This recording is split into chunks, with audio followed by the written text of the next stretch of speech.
Hey everyone, 2-minute warning. 2-minute warning.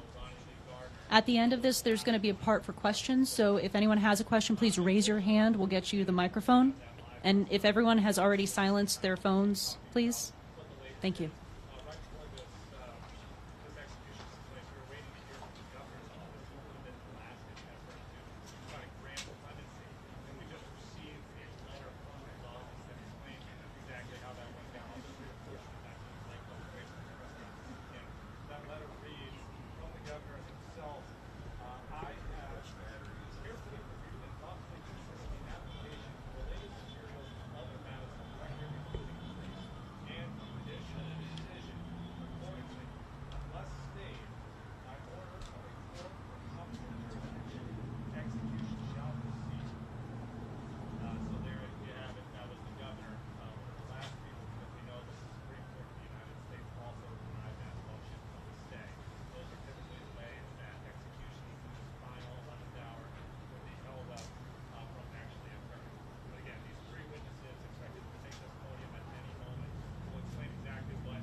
Is everybody ready?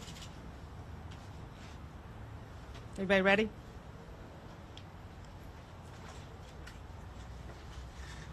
Hello. My name is Christy Shane, CHRYSTISHAIN. I'm the Director of Communications for the South Carolina Department of Corrections. The capital punishment sentence of Brad Keith Sigmund was carried out tonight pursuant to the order of the South Carolina Supreme Court and in accordance with state law.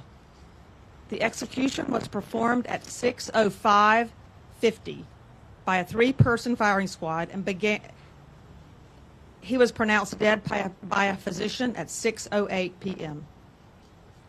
Sigmund, 67, was sentenced to death in 2002 for murder and burglary in the deaths of David and Gladys Lark. Sigmund used a baseball bat to beat the Larks to death in their Greenville home, April 27, 2001.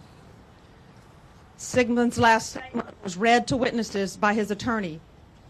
and is as follows. I want my closing statement to be one of love and a calling to my fellow Christians to help us end the death penalty. An eye for an eye was used as justification to the jury for seeking the death penalty. At that time, I was too ignorant to know how wrong that was. Why? Because we no longer live under the Old Testament law, but now live under the New Testament. Matthew 5:38-39 says, quote, "You have heard that it has been said, an eye for an eye and a tooth for a tooth. But I say unto you that you do not resist an evil person. Whosoever shall smite me on the right cheek, turn to him the other one as well." Romans 6:14, quote, "For sin shall not have dominion over you, for you are no longer under the law, but under grace." End quote. Nowhere does God in the New Testament give man the authority to kill another man. That is why the Bible is divided into the Old Testament and the New Testament. Remember the words of Jesus, John 7:19. "Did not Moses give you the law? Yet none of you keep the law. We are now under God's grace and mercy." I have copies for you, and it will also be posted on our website. Witnesses to the execution included 3 members of the Lark family, a representative from the prosecuting solicitor's office, a representative from the Greenville Sheriff's Department, Sigmund's attorney, Sigmund's spiritual advisor, and 3 members of the news media who will address you now. After they all three speak, they will answer questions from the podium. They will not be available for interviews after the press conference ends, as they have their own stories to write. First, Jeffrey Collins from the Associated Press. My name is Jeffrey Collins. I'm with the Associated Press. That's JEFFREYCOLLINS. And what I'll do is I'll just kind of walk you through what I saw today. So the curtain opened. It was about, looking at my notes, it was about 6:01, maybe a little bit after that. And the curtain opened. Brad Sigmund was strapped into the chair. Unlike other death executions I've seen, he was in a black jumpsuit, had black Crocs-like shoes on. He was completely strapped in. It looked like there was a harness over him. There was a strap over his head. His ankles were shackled. He had a covering over his mouth that was from about here down. When the curtain opened, he looked towards his attorney, who was on the front row of the witness. They kind of exchanged. They had an exchange. I couldn't tell because his mouth was covered what they were mouthing back and forth to each other, but it looked like he was just saying he was okay to his attorney, Sigmund did. At that point, they had the attorney came out and read the final statement. When the final statement was read, well, let me back up one step. He had a target over his heart when the curtain opened. It was already there. It was a little rectangle white paper, or I'm assuming it was paper, could have been cloth. They had a bullseye on it. It had one outer ring and one inner ring on it. It was red. The bullseye was red. So they came out, read his final statement. At that point, when that was finished, a prison employee got a hood, put the hood over Sigmund's head. Then that prison employee walked from the chair the 15 feet over to where there's a brick wall, and at that point there's a black shade, like one of those shades that you pull down and it rolls up. So that there's a black shade there. The prison employee lifted up the shade, and then from that point it was a little less than 2 minutes of nothing at that moment. I mean, you could see Brad Sigmund took several pretty deep breaths, and then suddenly the shots rang out at, I believe Christy said it was 6:05 and 50 seconds. At that point, you did see a small red stain on Sigmund's chest. It was irregularly shaped, but oval, if that makes sense. I mean, like it wasn't like a circle; it was an oval shape. I saw it looked like he may have taken a couple of his chest rose and fell about 2 times immediately after the shots. You could see a tiny piece of like tissue or something that was coming out of that. At that point, also his arm tensed up when he got shot. There's kind of this brief moment of tensing. After that, the doctor was in there fairly quickly, less than a minute after the shots came. I couldn't see exactly what the doctor did because my viewpoint was blocked from his back, but he did an examination for about 90 seconds, and then he walked back towards the other side of the room, walked from left to right as I'm viewing, and then that's when the prison employee announced 6:08 as the time of death. And the only other thing I might add is when they came out after the shoot, they pulled the shade back down. I'm going to let Anna go next and see if she wants to add anything. Go ahead, Anna.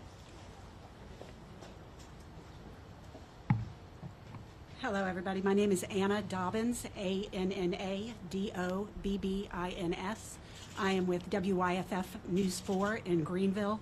Greenville is the county where David and Gladys Lark lived when Brad Sigmund killed them in 2001, and brings us here tonight. I will start after we are in the witness room. It's a very quiet room. No speaking going on whatsoever.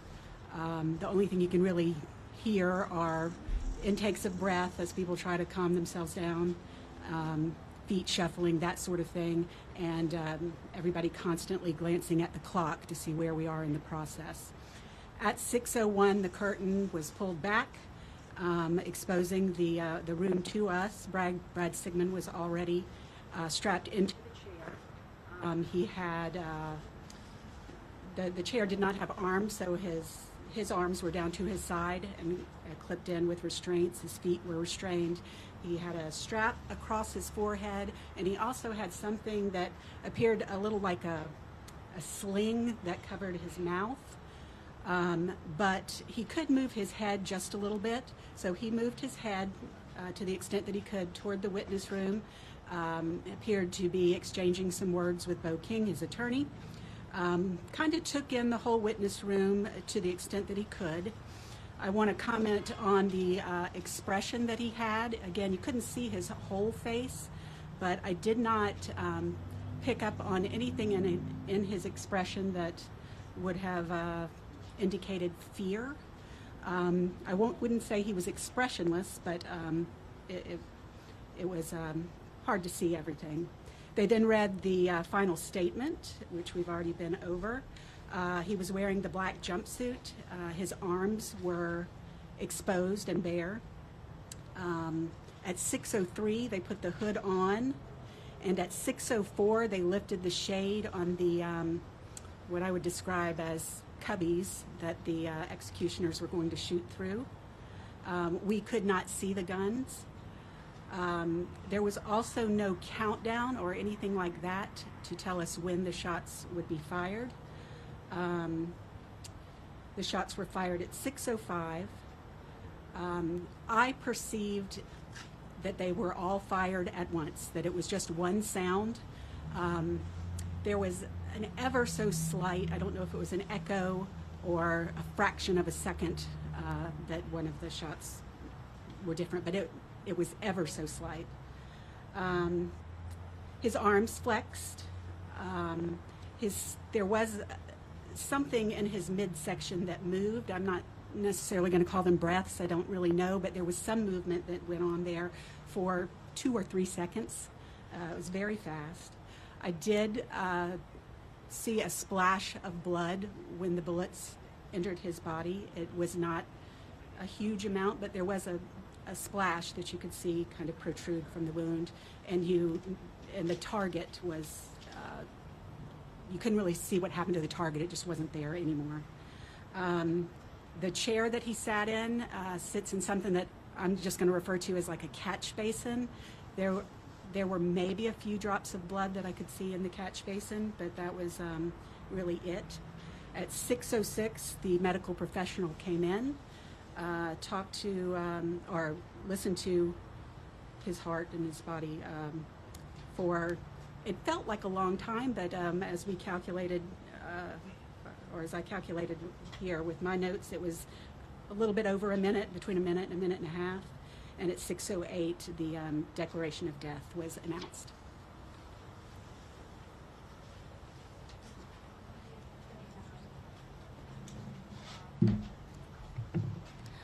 Hi, my name is Tiffany Tan. I'm a reporter with the Post and Courier. My name is spelled Tiffany, last name Tan. when we entered the building to the execution chamber building, right when we entered, there was a table to the right where they had little transparent cups. They had these bright orange ear protection that people going inside could take if they wanted that. That's Jeffrey showing that. And so we were told that we had the option to take those to protect our ears. We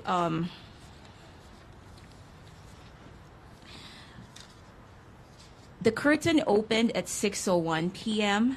and after that, Bo King, the attorney of Sigmund, stood up to the front and read his final statement. And it was 6:02 when he was finished reading the statement. And at 6:03, the hood was placed over his head. But as Jeffrey had mentioned, before the hood was placed, the moment that the curtain was opened, he did kind of exchange some like nodding toward his attorneys and his spiritual advisor's direction. And then I saw that before the hood was placed on him, he kind of turned toward the area where the witnesses were. I'm not sure who he was looking at, but his attorney was on this side of the room and the witnesses were sort of on this side of the room, and he turned his head a little bit farther toward that direction. After the hood was placed, they lifted those black shades on the wall, and you could see this rectangular opening with sort of two middle, like separated with two, something in the middle. So essentially there were three smaller squares in that big rectangle. And the shots were fired at, it was like one shot, like Anna had mentioned, almost like a split second. You could hear sort of like an echo. Like there was one shot, but sort of like followed by that echoey noise. That was 6:05, and then after that, from my angle, because it was Jeffrey here, Anna, and then me. From my angle, I did also see, because he was seated sort of, he was perpendicular to us, so you could see his profile. So I could see his kind of chest, stomach area kind of lift after the shots were fired about 2 times. And then I also noticed that right under where the hood was, because the hood was sort of up to here, you could see that something red kind of coming out of his chest. And the target that had been there was no longer there after the shots were fired. And he also had that kind of sling around his chin, around his mouth that was described earlier. One thing that I did notice from my angle was that his attorney, right before the hood was placed, he seemed to, I don't know if he was kind of like doing that to his chest, but I did sort of notice his attorney, Bo King, sort of kind of make some type of motion like that. And one thing that I also noticed was that after the hood was placed, because there was like 2 minutes from the hood was placed at 6:03, and the shots were fired at 6:05. I just noticed he was very, very still. I could not see any movement from him, from where he was seated. And then after the physician came out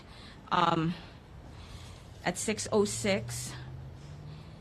And then at 6:08, he left the room. And then another guy came out at 6:09 to say that time of death was, the declared death time was 6:08. And then we quickly were asked to stand up and file outside the room.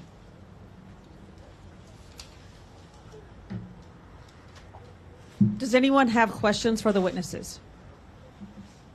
Is there any, What? Who's got the microphone? Here's the microphone. Raise your hand. Alex Capriello, News Nation. I'm wondering if there was any reaction from the other witnesses in the gallery when the last words were read out loud. Didn't see any reaction from them at the point of last words. They did. It was actually a little bit unusual because usually the death chamber is a very, very quiet place, but they did chat a little bit among each other before the curtain opened. One thing I thought about as Anna and Tiffany were talking is that when the shots were fired, it was very loud. It was very jarring and very, as you can imagine, shots would be. At that point, I think pretty much everybody in the room flinched. I did hear, I think I heard what sounded like a gasp or something along those lines, but mostly I just noticed everybody just kind of involuntarily flinched a little bit.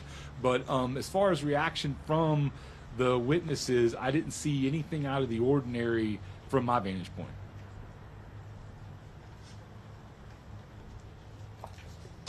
Ted.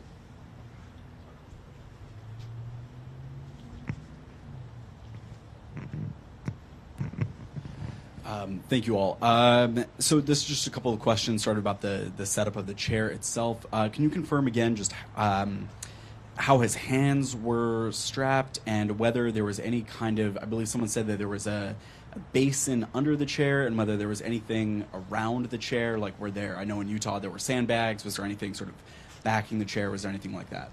There's a, it's on a platform. The platform is gray. And the chair itself, it looks like there's a box of sorts, what looks like a box behind it. It's covered with a curtain. I can't tell you what's in that area, but that's behind the chair.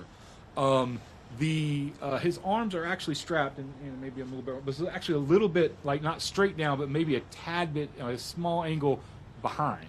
So almost like this, in a way. And did I cover all the waterfront you're looking for there, too?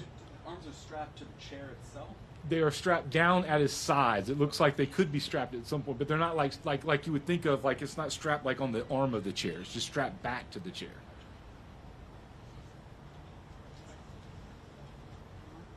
Oh, go ahead, Tiffany. Yes, for the description, Ted. So his wrists were what I saw strapped to something, and then also his ankles. His ankles also, and then I noticed that his hands were also covered by something black. I couldn't really tell what material. It was mitten-like. It wasn't like gloves. Yes. Hi, Devin Sayers with CNN.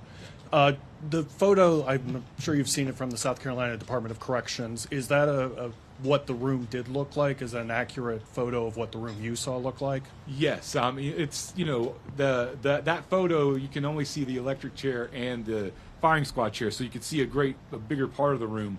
The part where the shooters are at, it's a brick wall, and as Anna described, it's almost like three little cubbies. It's a rectangle, and then that rectangle is separated into three squares. You couldn't see the weapons, or I couldn't see the weapons from my angle. I was as far to the right as you could get, so I was as close to the wall where the shooters are as you could get. But I did not see the weapons themselves, and there's that pull shade that comes down over that part. But the room is exactly as you've seen in those photographs, yes. And then when the medical professional came to examine him, the hood, I presume, was never removed. Was a pulse taken or a stethoscope or some instrument used, or could you see anything of that nature, or what did it appear?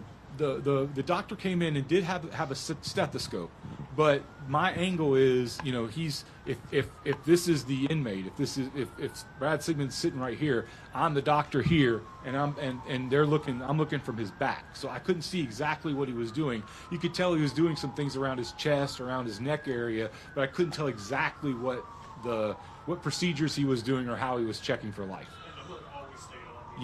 Yes. Quick clarification about three of the things. One, if you could describe the covering over the mouth. I'm imagining a gag of sorts, and correct me if I'm wrong. Number two, Jeffrey, you said this was the first time you've seen a black jumpsuit, if you can clarify what it was before. And then, sorry, 3 would be one of you mentioned that the target seemed to disappear after the shots were fired. What do you mean by that, of it disappearing? First off, it was like, for lack of a better way of putting it, it looked like a sling. It wasn't like a gag. It wasn't like tight up against his mouth. It was just, it looked like his jaw could move, so it almost looked like it was kind of like a sling. This was a black jumpsuit, which on the other 10 executions I've covered, the inmates have all been in green jumpsuits, the ones that you've seen in photographs of them on death row before. They're kind of an emerald or a Kelly green jumpsuit. And the target itself, it blew off. I mean, I don't know how better to explain. I saw the target was there, you heard the shot fired, and then the target was gone. So I didn't, your angles are bad, so I couldn't see if it was on the ground or where it might have gone. All I know is it was gone, and there was that irregular kind of, about the size of a kiwi, roughly, maybe my fist might be a good way to put it, little red stain that was kind of ovally and irregular over where the target was. Hey there, Jeffrey. Could you just tell me I know you said that the angles were bad, but could you tell me if you got a good read on whether all the shots landed in approximately the same area? Was there a scatter? Just based on the fact of how small the wound was over his heart, they had to be pretty close to the same area. There was only one place where I could see any damage. So that makes me think they must have been all clustered. Thanks. Jeffrey, this is for question for you. I'm Brooke Lee Cromer, Fox Carolina News. I know that you've now witnessed all 3 methods of execution. I'm just curious, how did it feel to witness this one compared to others? This is much. One of the differences I tell people is this is much quicker. Lethal injections in South Carolina from start to finish take about 20 minutes these days. When I look back, the electrocution took. They give one big jolt of electricity for several seconds, but then there's another jolt for a minute or two. So there's a longer period of what happens. This, I mean, it was instantaneous, and the time from the shots being fired to the time death was declared was a little over 2 minutes, I think, if I remember correctly. So it's just a much quicker method, and because of that, like I said, that shot being fired, everybody in that room flinches. And I guess in electrocutions there is that moment of flinching, because when they pull the breaker you hear a thump and everybody kind of tenses up a little bit at that. But yeah, I mean, those would probably be the biggest ways to kind of compare and contrast that.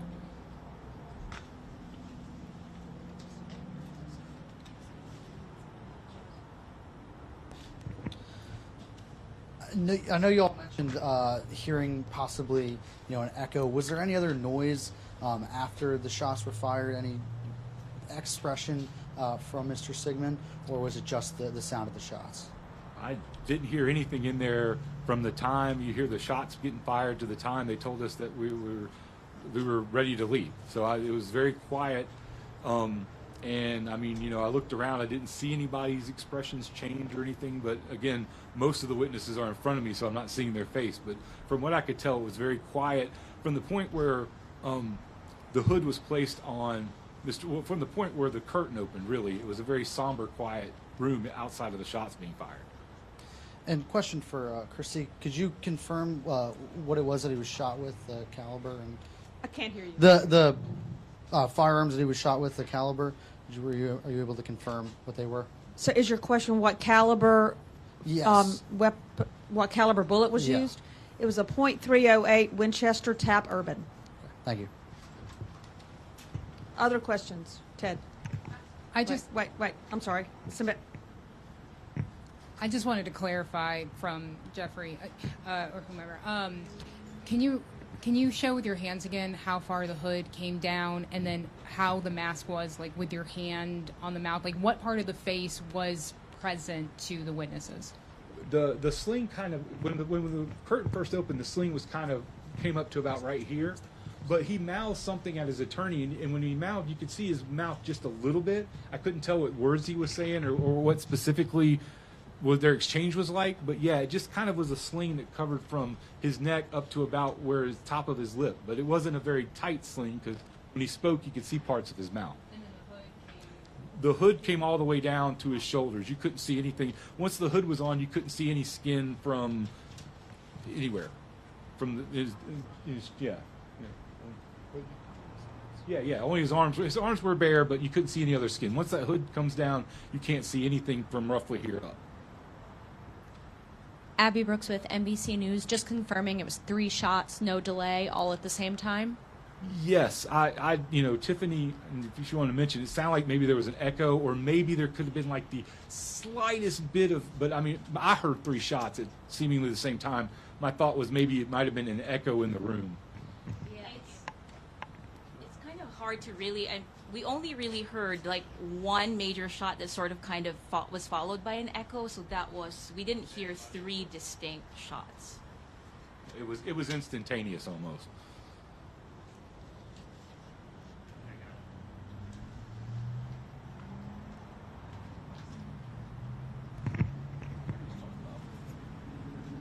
The sound was cutting off during the final statement. Can you repeat it at one point before the end of the press conference? Yeah, we couldn't hear. We have copies of the final statement for everyone.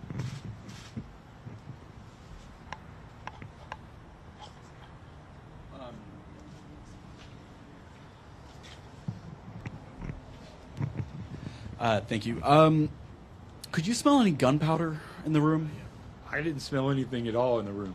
Okay. It's sealed off with the glass. So, if you ask me all my senses at that point, I didn't taste anything different. I didn't smell anything different.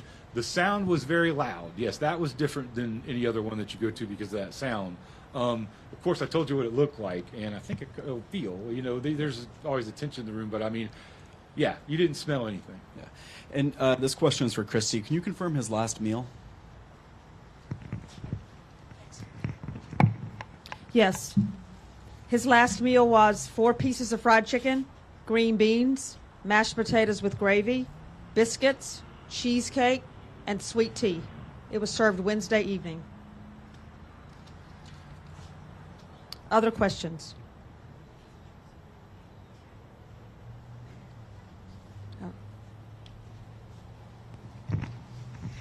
Just a question for Department of Corrections. Regarding the execution team, is there a debrief or is there a counseling or what happens with those individuals that were part of the team? Yes, that's a good question. I'm glad you asked it. We have an extensive array of services available to employees who experience trauma or assault, and that team is actively involved in working with the execution team.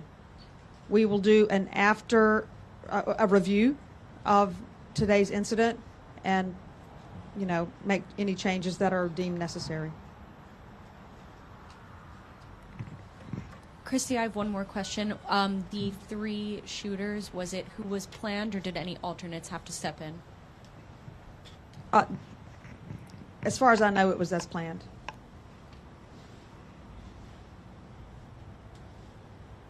Other questions?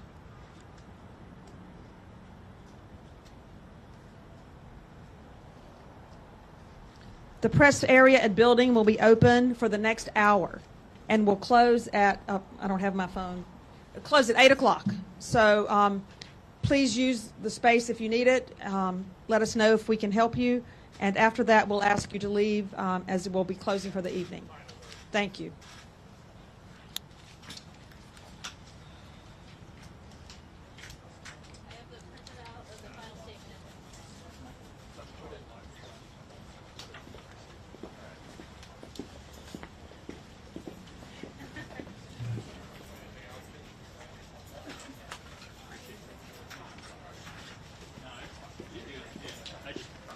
Yeah, I was in the way.